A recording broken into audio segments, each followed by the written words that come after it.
BNweb TV rencontre le cinéma au 68e Festival de Cannes. Bonjour Maude, bonjour Charlie. Bonjour. Nous avons eu le plaisir de vous rencontrer un peu par hasard. Vous avez, paraît-il, créé quelque chose d'assez saisissant pour faire découvrir une région, pour faire découvrir un projet au travers de lunettes que l'on place autour de son regard et qui font découvrir une réalité virtuelle ou réelle. Pouvez-vous nous en parler? Oui, alors du coup on a appelé le concept l'immerciné. Donc l'immerciné, le but c'est de mettre un casque, pour l'instant Oculus ou d'une autre marque sur sa tête, mettre des écouteurs et du coup on est immergé dans une histoire qui est filmée en prise de vue réelle. On est les premiers en France, Clapanzap et Holodia associés à créer ce produit. Clapanzap Production, c'est une société de production. Et on voulait s'axer différemment, puisque le cinéma et la vidéo, depuis ces 20 dernières années, a été le média qui s'est plus vulgarisé. Donc il est de moins en moins simple pour nous, réalisateurs, de faire la différence. On parle 2 minutes alors des smartphones, parce qu'en fait sur le festival de Cannes comme partout ailleurs, on voit tout le monde avec un smartphone réaliser des photos aussi bien que des vidéos.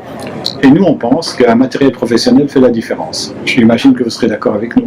Bien sûr. Oui, parce que sinon on reste dans la masse invisible, puisque plus il y a de vidéos sur la toile, on a beau dire, alors, les défenseurs ardents qui veulent dire que maintenant les vidéastes et réalisateurs ont beaucoup plus de chances de percer, parce que c'est une aberration. Et dès qu'on fait un premier produit comme ça avec son téléphone mobile, on est quelque part, je pense, grillé pour avoir une carrière vraiment intéressante et professionnelle. On est écarté parce que les personnes qui ont un vrai regard professionnel jugent l'équipe, jugent l'équipement, jugent toutes ses compétences professionnelles. Et du coup, là, vu qu'en plus souvent tout ce qui est smartphone c'est viral, c'est pour aller sur le web, être visible, etc. C'est un marché qui n'a rien à voir avec le vrai marché cinématographique. On pense aussi bien aux salles de cinéma avec des scènes transmédia ou à la VOD ou voilà.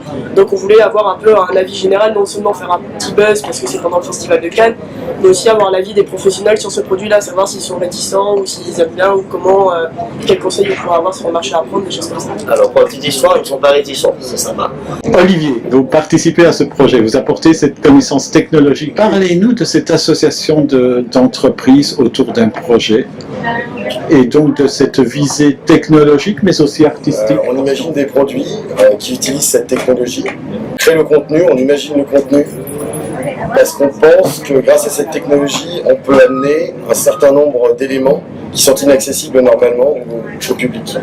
Notamment certaines bonnes idées qu'on peut retrouver dans l'interactivité au niveau des jeux vidéo, certaines bonnes idées qu'on peut trouver dans l'approche des jeux de rôle. On utilise la technologie de la réalité virtuelle, donc on se retrouve en immersion. On a très rapidement, donc au début on peut regarder à 360 degrés, et on a très rapidement envie de se déplacer. Et finalement de ce problème, on a trouvé une solution.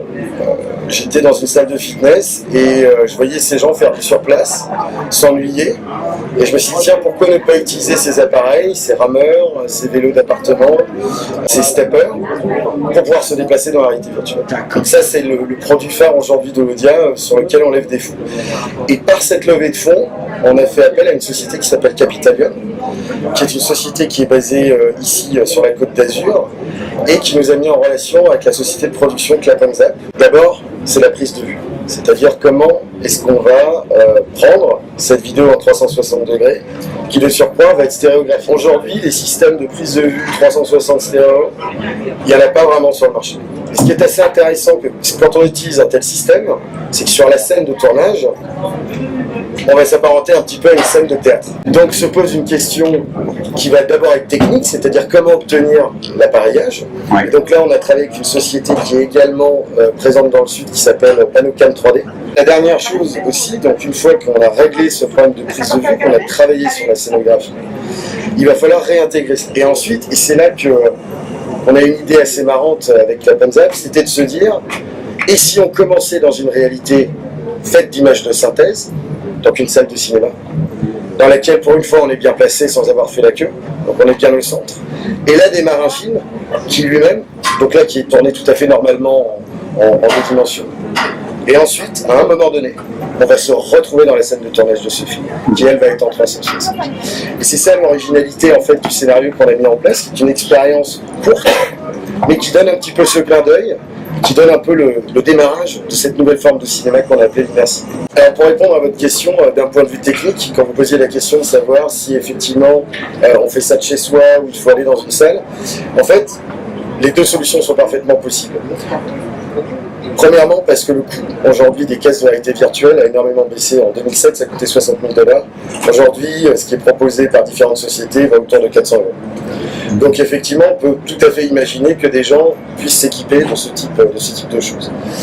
Ensuite, les caisses de réalité virtuelle peuvent aussi être basées sur des systèmes de smartphones. Il y a notamment Google qui a proposé un patron en carton dans lequel on insère son smartphone et on a, on va dire, un caisse de réalité virtuelle entre guillemets pas cher. Cette immersiné est un petit peu à mi-chemin, peut-être, entre le jeu vidéo et le cinéma.